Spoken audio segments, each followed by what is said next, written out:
मुकुटांचा अभ्यास आम्ही करत आहोत। जवळजवळ 6 मुकुट आम्ही पाहिले। 7व्या मुकुटाकडे जात असताना हा मुकुट जो आहे तो प्रत्येक विश्वासणाऱ्यांसाठी, सेवा करणाऱ्या सेवकांसाठी अतिशय महत्त्वाचा मुकुट आहे। आम्ही प्रत्येक जण आमची आत्मिक धाव धावत असतो। जीवनामध्ये अनेक प्रकारचे चढ उतार येत असतात, परीक्षा होत असतात, नाकारलं जात असतं, संकटाचा सामना करावा लागत असतो। परंतु तारणाच्या दिवसामध्ये जी धार्मिकता, जी पराकोटीची तुमच्यामध्ये असणारं नीतिमत्वाची जाण, परंतु कालांतराने जर आम्ही बघितलं तर कुठंतरी आमचं नीतिमत्व कमी पडलेलं असतं। जो आवेश देवासंबंधीचा असतो, काहीतरी सोडण्याची, देवाचं वचन बोलल्याबरोबर त्या वचनाच्या द्वारे स्वतःमध्ये बदल करण्याची एक चांगली प्रवृत्ती आमच्यामध्ये असते। आम्ही स्वतःला खूप शुद्ध, पवित्र राखण्याचा प्रयत्न करतो। परंतु कालांतरानं जगाशी आलेला संबंध, विश्वासणाऱ्यांची होत असलेली हेळसांड, संकटामध्ये टिकून राहण्यासाठी लागणारं धैर्य, सेवेमध्ये टिकून राहण्यासाठी लागणारी सचोटी, ती आमच्यामध्ये नसल्या कारणानं कधी कधी आमचं नीतिमत्व आमच्यापासून दूर जातं। आज आम्ही 7वा मुकुट पाहणार आहोत। तिमोथेचं दुसरं पत्र, त्याचा 4था अध्याय आणि त्याची 6 पासून 8 पर्यंतची वचनं। तिमोथेचं दुसरं पत्र, त्याचा 4था अध्याय आणि 6 पासून 8 पर्यंतची वचनं आम्ही वाचणार आहोत। कारण आता माझे अर्पण होत आहे, आता माझे अर्पण होत आहे आणि माझा प्रयाण काळ जवळ आला आहे। प्रयाण काळ जवळ आला आहे। जे सुयुद्ध ते मी केले आहे, धाव संपवली आहे, विश्वास राखील आहे, विश्वास सुद्धा राखला आहे। आता जे राहिलं ते हेच की माझ्यासाठी नीतिमत्वाचा मुकुट ठेवला आहे। माझ्यासाठी नीतिमत्वाचा मुकुट ठेवलेला आहे। प्रभू जो नीतिमान न्यायाधीश आहे, तो त्या दिवशी मला तो मुकुट देईल, आणि तो केवळ मलाच नव्हे तर त्याचे प्रगट होणे ज्यांना प्रिय झाले त्या सर्वांना देईल। सगळ्यांसाठी हा मुकुट आहे। याजकाचा मुकुट पाहिला तो फक्त याजकांसाठीच आहे। याजक लोकांनी सेवा केल्यावर, चांगल्या पद्धतीची सेवा केल्यावर त्यांना तो हा मुकुट मिळतो। देवाच्या हातामध्ये असणारा शोभायमान मुकुट, जे विश्वासणारे लोक, फार थोडके लोक परमेश्वराच्या हातामध्ये पडतात, ज्यांचं जीवन एक वेगळ्या प्रकारची जगण्याची शैली त्यांनी आत्मसात केलेली असते, त्याच्यामुळं ते देवाच्या हातातला मुकुट बनतात। परंतु सगळ्या लोकांसाठी, मंडळीमध्ये आणि जगामध्ये जेवढे लोक आहेत, या सगळ्या लोकांची वाट कोण पाहत असेल तर नीतिमत्वाचा मुकुट। आता पौल जो आहे ना, या पौलानं त्याच्या अंतिम समयामध्ये, म्हणजे त्याचा जाण्याचा समय, या पृथ्वी तलावरती आपला निरोप घेण्याचा समय आलेला आहे। आणि देव त्याच्या संतांना नेहमी त्यांच्या मरणाची चाहूल दाखवत असतो। तसं प्रभू येशू ख्रिस्ताच्या बाबतीमध्ये आम्ही पाहतो। प्रभू येशू ख्रिस्त म्हटला की थोड्या वेळानं आता मनुष्याचा पुत्र तुमच्या दृष्टीला पडणार नाही, तो पापी लोकांच्या हाती धरून दिला जाणार आहे। येशूला पण मरणाची चाहूल लागली होती, तो कोणत्या समयाला मरणार आहे। तसं प्रत्येक संताला, जो देवाला विलगून आहे, त्याला त्याचा अंतिम समय समजतो। आणि अंतिम समयामध्ये ज्या महत्त्वाच्या गोष्टी सांगितल्या जातात ना, त्याच्याकडं आमचं लक्ष लागणं फार गरजेचं आहे। पण मरताना गुप्तधन किंवा कोणती गोष्ट कुठं लपवलेली आहे, त्याला सगळ्याची निर्वाणीराव करावी लागते, सगळ्यांचं आणि तरतूद करून जावी लागते। तसं पौल सुद्धा विश्वासणाऱ्यांसाठी लपलेलं गुप्तधन, त्या गुप्तधनाविषयी प्रत्येक व्यक्तीला बोध करत आहे। तो माझा समय आता आलेला आहे, मी जाणार आहे। आणि या पृथ्वी तलावरचं जे काम या पौलाला दिलेलं होतं, वास्तविक पाहता या पौलानं अतिशय सचोटीनं आणि चांगुलपणानं ते काम केले, ती सेवा त्यानं केलेली आहे। सेवेमध्ये त्यानं पुष्कळ असणाऱ्या गोष्टी पाहिलेल्या आहेत, अनुभवलेल्या आहेत। कधी त्याच्या प्रेषितपणावरती आक्षेप घेण्यात आला, कधी पौलाला त्याच्याबरोबरचे सहकारी सोडून गेलेले आहेत, त्याच्याबरोबर चालणारे, त्याच्याबरोबर सेवा करणारे लोक आणि या लोकांनी त्याला सोडून गेलेले आहेत. एक त्याचे जवळचे लोक आणि त्याच्यापासून विभक्त झालेले आहेत. पौल सिलास, पौल बर्नबा जर तुम्ही बघितलं एकत्र असताना नंतर ते त्याला दिसत नाही. म्हणजे एकंदरीत या पौलाच्या जीवनाचा प्रवास जर तुम्ही पाहिला ना तर त्याला धार्मिकता टिकवून ठेवणं फार कठीण आहे. हे इतकं सोपं वाटतं तितकं सोपं नाहीये. हे फार कठीण जीवन आहे. प्रत्येक दिवशी नवीन संकट, नवीन प्रकारच्या प्रश्नाला त्याला तोंड द्यावं लागत होतं. अजून मी पाहतो कित्येक लोकांनी तर त्याच्यावरती आणि पैसे खाण्याचा सुद्धा आरोप केलेला आहे. ज्या अर्थी पौल म्हणतो नाही का, मी अजूनपर्यंत तुमच्यापासून काही घेतलं नाही, माझं चरितार्थ चालवण्यासाठी मी तंबू शिवण्याचं काम केलेलं आहे. म्हणजे पौलावरती विविध प्रकारचे आरोप पण करण्यात आलेले आहेत. त्याच्या नीतिमत्वाबाबतीत आक्षेप घेण्यात आलेला आहे. एवढं करून पौलाच्या जीवनामध्ये आलेली संकट पण आम्हाला ठाऊक आहे. त्याचं गलबत फुटलं, त्याला छड्यांचा मार देण्यात आला, 39 फटके त्याला देखील मारण्यात आलेले आहेत. म्हणजे वेगवेगळ्या पद्धतीनं या पौलाचं नीतिमत्व काढून घ्यावं यासाठी प्रयत्न केला गेलेला आहे.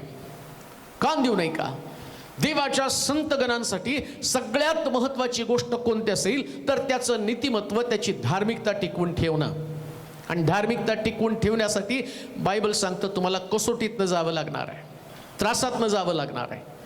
कोणताही देवाचा सेवक, कोणताही विश्वासणारा त्रासाशिवाय पुढे जाऊ शकत नाही. आणि कान देऊ नाही का, जोपर्यंत प्रभूचं या पृथ्वी तलावरचं येणं होत नाही किंवा तुम्ही हे जग सोडून जात नाही, तोपर्यंत हे संकट, तोपर्यंत हा अपमान, तोपर्यंत उपासमार, तोपर्यंत शारीरिक कष्ट, या सगळ्या पीडितनं तुम्हाला जावं लागेल.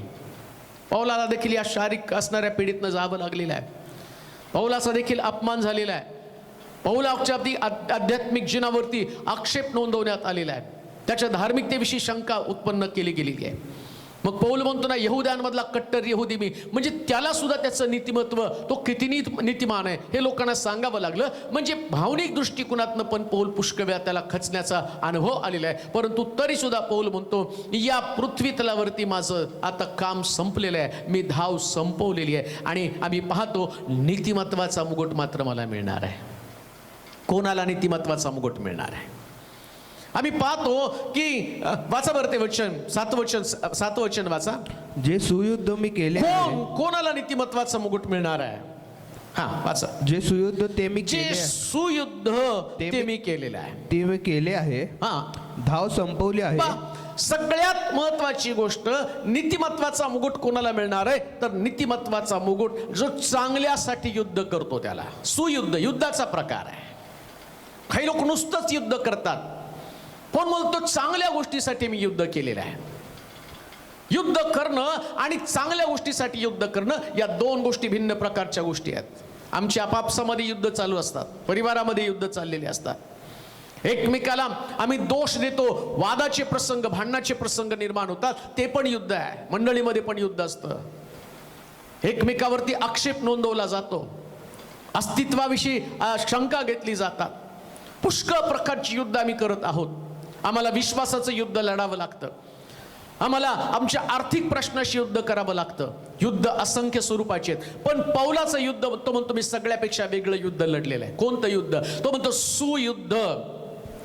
ज्या ज्या ठिकाणामध्ये चुकीचं शिक्षण दिसलं, ज्या ज्या ठिकाणामध्ये चुकीच्या पद्धती दिसल्या, जिथं देव येशूचे शिष्य चुकलेले आहेत त्यांना बोध करण्याचं काम त्यानं केलेलं आहे. चांगल्यासाठी युद्ध, ताळ्यावरती आणण्यासाठी, शुद्ध आणि त्यांना शुद्धीवरती आणण्यासाठी, मंडळीमध्ये कुठल्या प्रकारच्या चुकीच्या गोष्टी आणि पुढे जाऊ नये याच्यासाठी पौलानं प्रत्येक वेळेस युद्ध केलेलं आहे.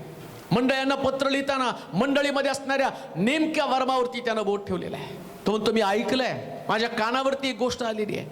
तुमच्यामध्ये एक बंधू आहे आणि त्यानं आपल्या पित्याची पत्नी ठेवून टाकलेली आहे आणि तो तिच्याशी जारकर्म करत आहे. त्या जारकर्मासंबंधीचं आणि वार्ता त्याच्या कानावरती आला तर पौल मुख गिळून बसला नाही.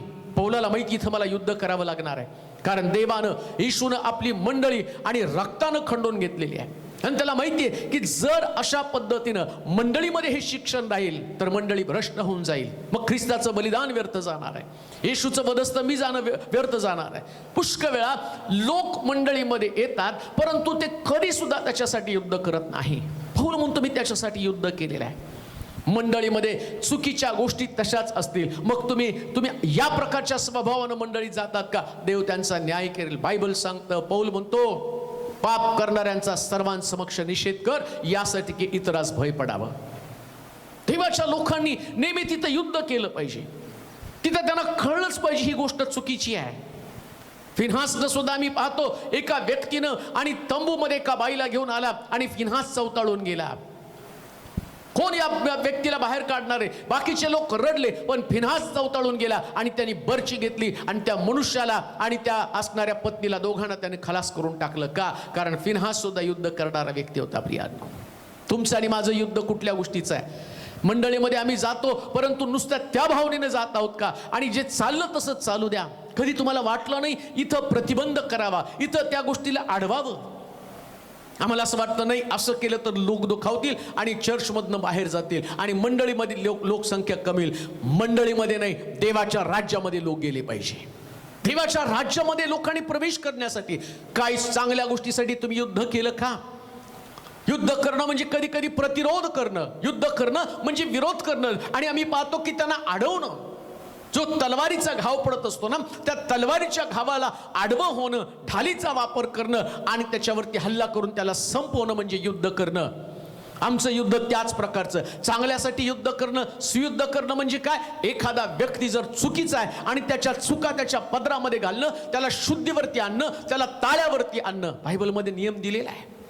कोणी बंदी चुकत असतील तर त्या ठिकाणात वडिलांनी जाऊन त्याला समजावून सांगावं. त्यांचं जरी त्यांनी ऐकलं नाही, मग पाळखाना जाऊन समजावून सांगावं.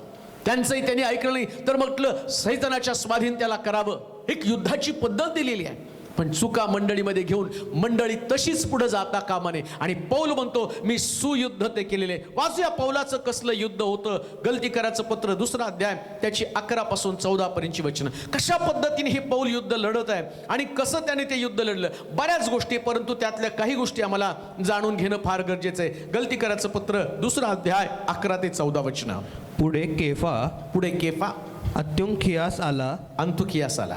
तेव्हा तो दोषी असल्यामुळे मी त्याला तोंडावर अडवलं. कारण केफा म्हणजे पेत्र.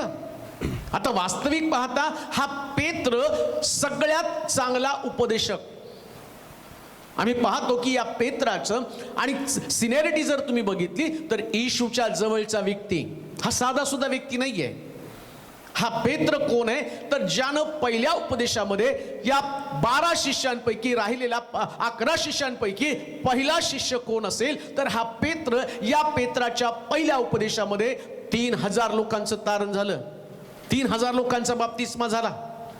आता तुम्ही विचार करा, एवढा चांगला पेत्र, एवढा चांगला प्रेषित, या प्रेषिताला येशू स्वतः त्याची निवड त्यानं केलेली आणि जो येशूच्या जवळचा शिष्य. परंतु ज्यावेळेस तो चुकला, पौल म्हणतो मी तिथे युद्ध केलं. मी केफाला त्याच्या तोंडावर माग पण चर्चा त्यानं केली नाही. कान देऊ नाही का? सुयुद्ध म्हणजे माग चर्चा करायची नाही. कितीही मोठा व्यक्ती असला, तो केफा असला तरी सुद्धा या असणाऱ्या पौलानं त्याच्या तोंडावरती त्याला अडवलं. वाचा पुढे केफा अंतुकियास आला. तेव्हा तो दोषी असल्यामुळे मी त्याला तोंडावर अडवलं. कारण याकोबाकडील कित्येक जण येण्यापूर्वी तो परराष्ट्रीयांच्या पंक्तीस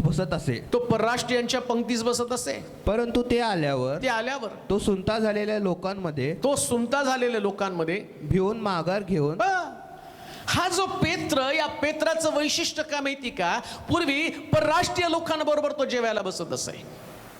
परंतु तिथं पण 2 गट पडलेले आम्ही पाहतो. जगाच्या कानाकोपऱ्यात जेवढ्या मंडळ्या, जेवढे चर्च अस्तित्वात आहे, कितीही आध्यात्मिक उंची गाठलेले चर्च असले तरी तिथं दुफळी असतीच. पण ती दुफळी तर दूर करण्यासाठी पवित्र आत्मा आहे आणि शिक्षण आहे. हा पेत्र पूर्वी पौलाबरोबर सेवा करताना तो परराष्ट्रीयांबरोबर सहजपणे त्या ठिकाणामध्ये जात असा.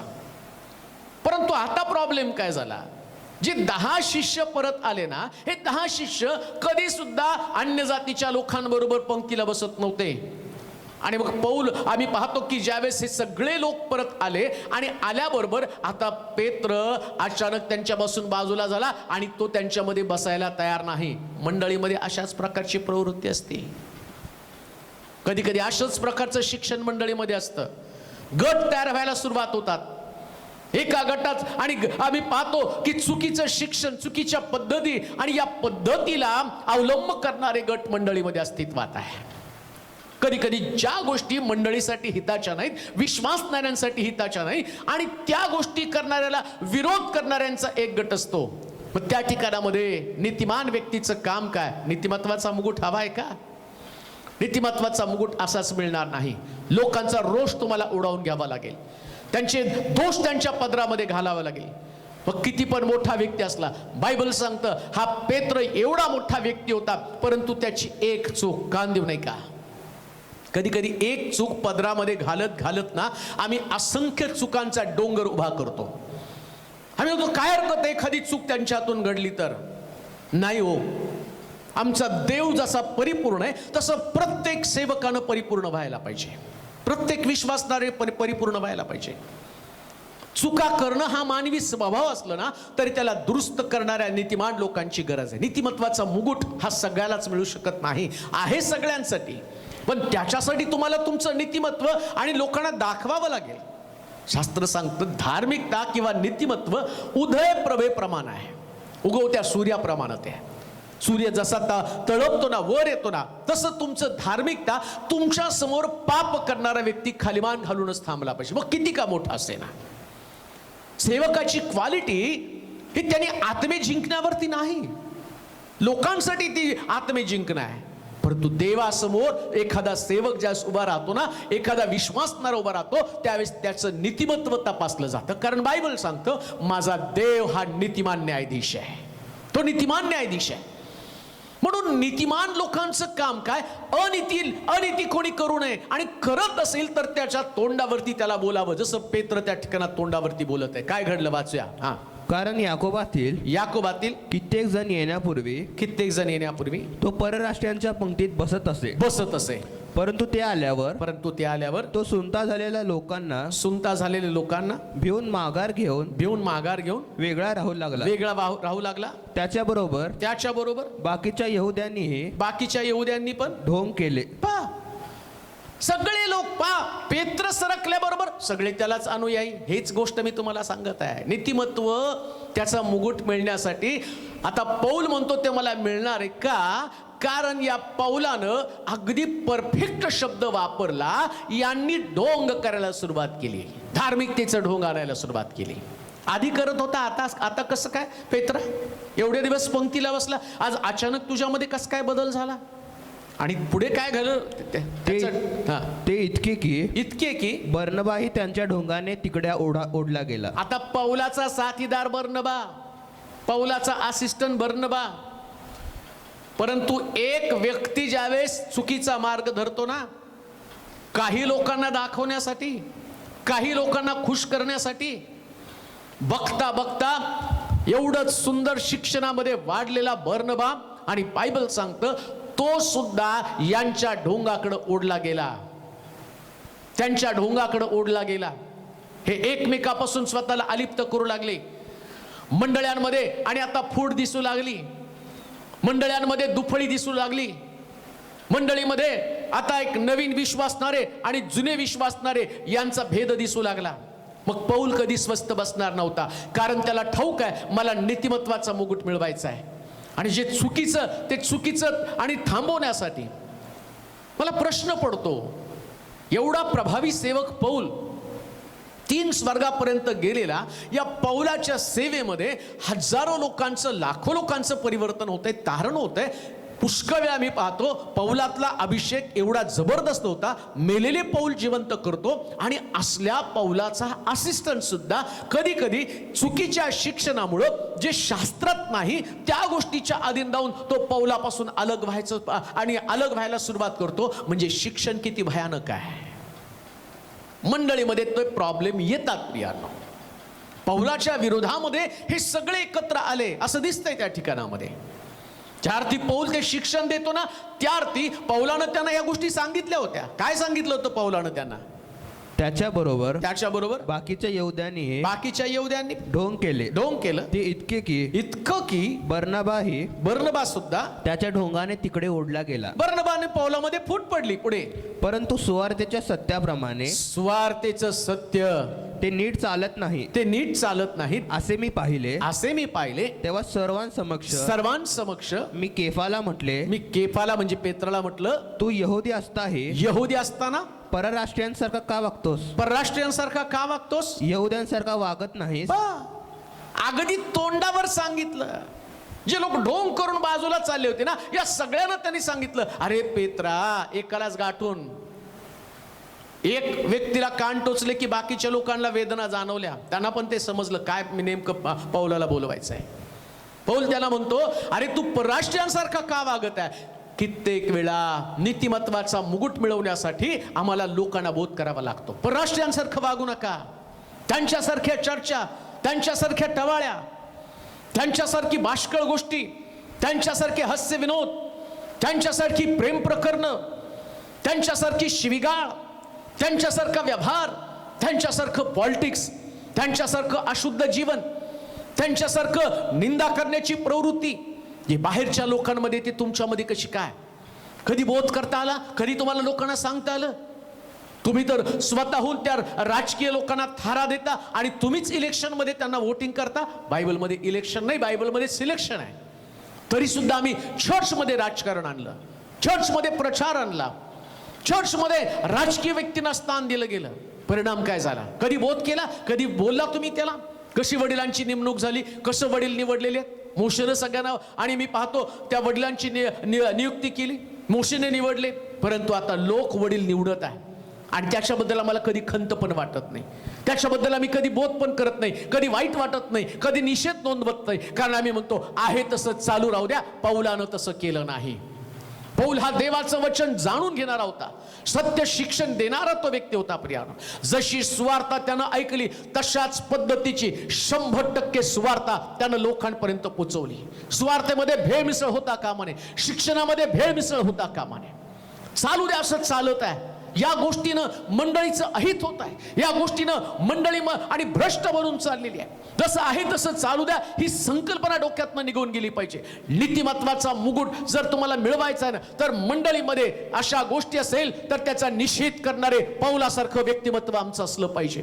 एक गोष्ट ध्यानात ठेवा, तुमचा लौकिक मिळावा, तुमचं कौतुक लोकांनी करावं म्हणून वाईट करणाऱ्याला समर्थन देणं, वाईट करणाऱ्याची ख्याली खुशाली चौकशी करणं, आणि ही गोष्ट तुम्हाला नीतिमत्वाच्या मुकुटापासून दूर नेणार आहे. जर नीतिमत्वाचा मुकुट आणि तुमच्यासाठी असलं पाहिजे तर बायबल सांगतं, धन्य तो पुरुष जर दुर्जनांच्या मसलतीने चालत नाही, पापी मार्ग जनांच्या मार्गात पाऊल घालत नाही, धर्मनिंदकाच्या बैठकीत बसत नाही. पौलानं नुसतं बसण्याचंच लांब, तर बायबल सांगतं, तो म्हणतं सगळ्यांसमक्ष मी त्याला खरी सुवार्ता काय, खरं कसं चालणं हे समजावून सांगितलं, निक्षून सांगितलं, त्याची खडसाळणी केली, कान उघडणी केली. आणि जिथं नुकताच मी जप्पा आणि बर्नबाला जन्म दिलेला आहे, आता त्या बर्नबाचं सुद्धा अधपतन व्हायला सुरुवात झाली. कान देऊ नाही का? एक चुकला की त्याच्या मग हळूहळू सगळे चुकायला लागतात.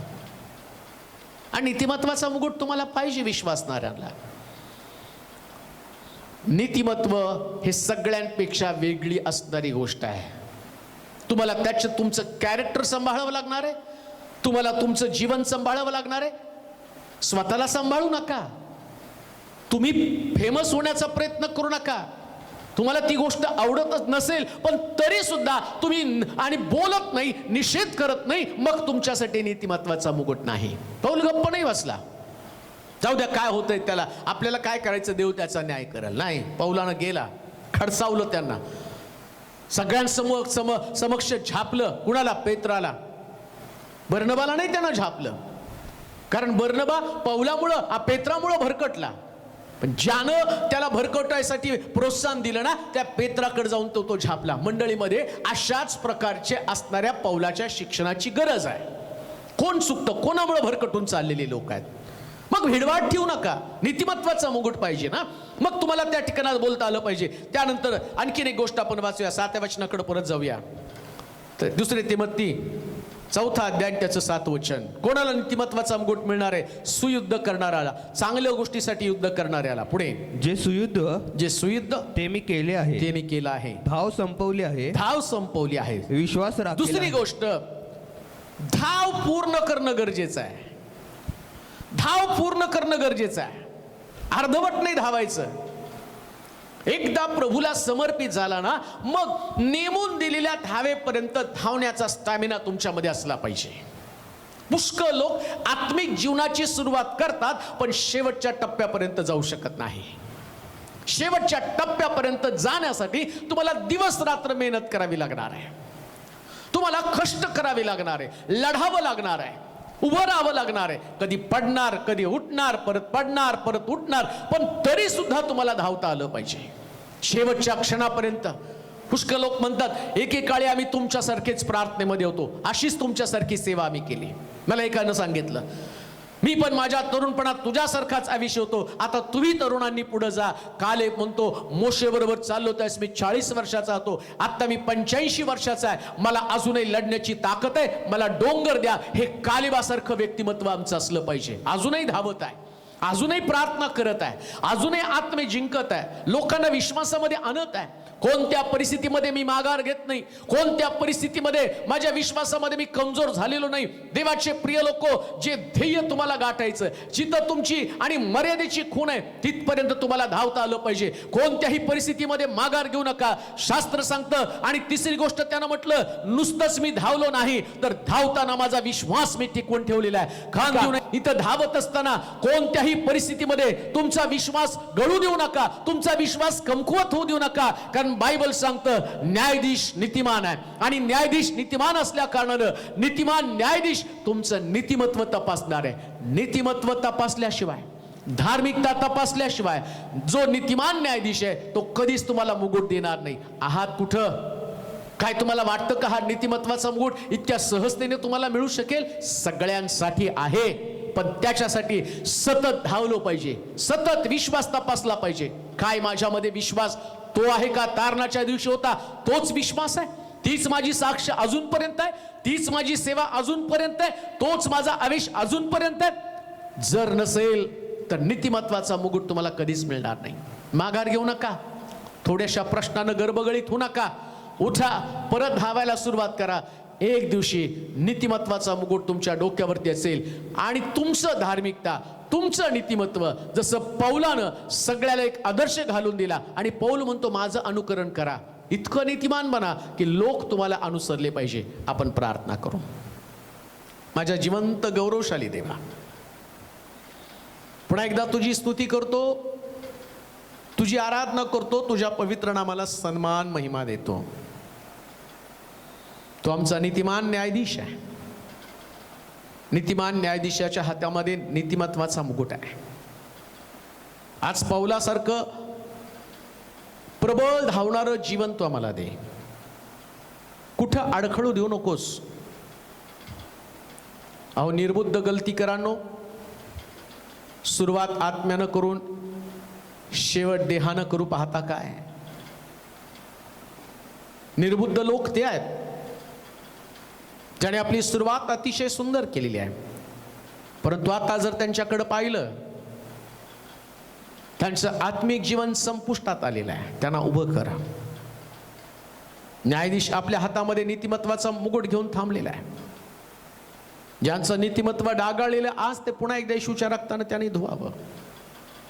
ज्यांची सेवा थांबलेली आहे, त्यांनी आजचा संदेश ऐकून प्रभू पुन्हा धावण्यासाठी त्यांना एक नवीन प्रकारची ऊर्जा दे, एनर्जी दे.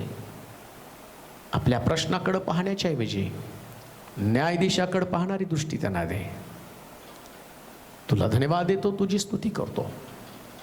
जे लोक आज तुझं वचन ऐकत आहे, आजारपणात असतील, आर्थिक अडचणीमध्ये असतील, सेवेतल्या कठीणपणाचा अनुभव ते घेत असतील, त्यांच्या सगळ्या पीडा त्यांच्यापासून दूर कर.